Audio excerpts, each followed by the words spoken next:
And this is Eric Revel with us. Bonjour Eric Revel, tout compte fait. Good morning everybody. You have to practice every day your language. Oui, bon, parlons français déjà, parce qu'on a quelques problèmes.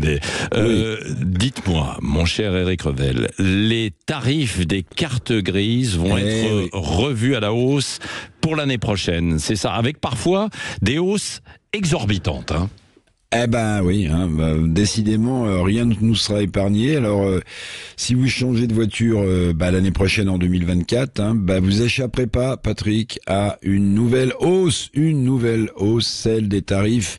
Alors, ce qu'on appelle maintenant les certificats d'immatriculation, mais qui ne sont rien d'autre évidemment que les cartes grises. Les tarifs vont augmenter dans plusieurs régions, oui, parfois de manière très forte. Alors, faut quand même savoir que pour les régions qui cherchent de l'argent, comme les communes, comme les autres, les cartes grises, c'est la 3e recette fiscale pour elles, pour ces régions. La TVA a baissé, ils ont des problèmes de financement des structures. Donc, qui va payer? Celui qui va acheter une voiture ou qui va changer de voiture au 1er janvier 2024. Et pourtant, déjà, ça va augmenter en 2023. Cher Patrick. Bon, quelques exemples alors d'augmentation, parfois à 2 chiffres.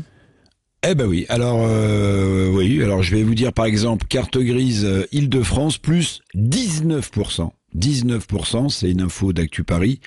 Au 1er janvier 2024, alors c'est pas la seule région à décider de cette hausse, c'est également le cas de la région Centre Val-de-Loire, plus 10%, des Hauts-de-France, plus 5%, et en Normandie, ce sera le pompon, écoutez bien, plus 31%. La région Normandie argue du fait qu'historiquement, le prix des cartes grises, de ces cartes grises, était moins élevé en moyenne qu'ailleurs. Bon, ça nous fait une belle jambe. Le président de la région Normandie, Hervé Morin, justifie aussi cette augmentation forte, très forte, par des investissements à venir dans le secteur ferroviaire.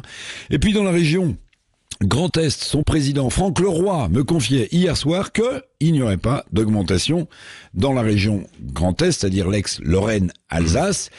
Il n'empêche, avec ces exemples, vous le voyez bien, ces hausses pour le pouvoir d'achat des automobilistes sont quand même notables. Et puis surtout, ces hausses des tarifs des cartes grises viennent se rajouter à d'autres hausses de prix qui ponctionnent évidemment inlassablement notre pouvoir d'achat. Oui, et c'est une nouvelle attaque sur notre pouvoir d'achat. On est prié de payer et finalement de la boucler aussi.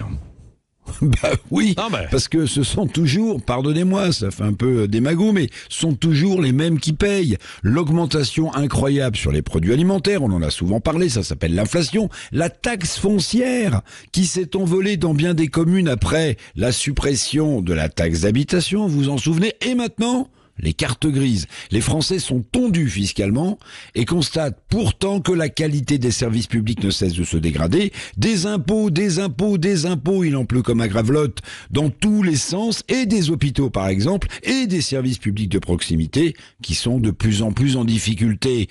Alors vous le savez, on se pose la question tous, où va l'argent? On s'interroge, payer, toujours payer.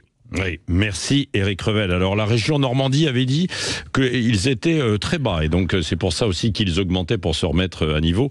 La région Normandie comme la région Centre aussi qui ont décidé de supprimer l'exonération qui était pour les véhicules dits propres, c'est-à-dire aussi les voitures hybrides ou celles qui fonctionnent au GPL ou au super carburant éthanol E85. Merci Eric Revel.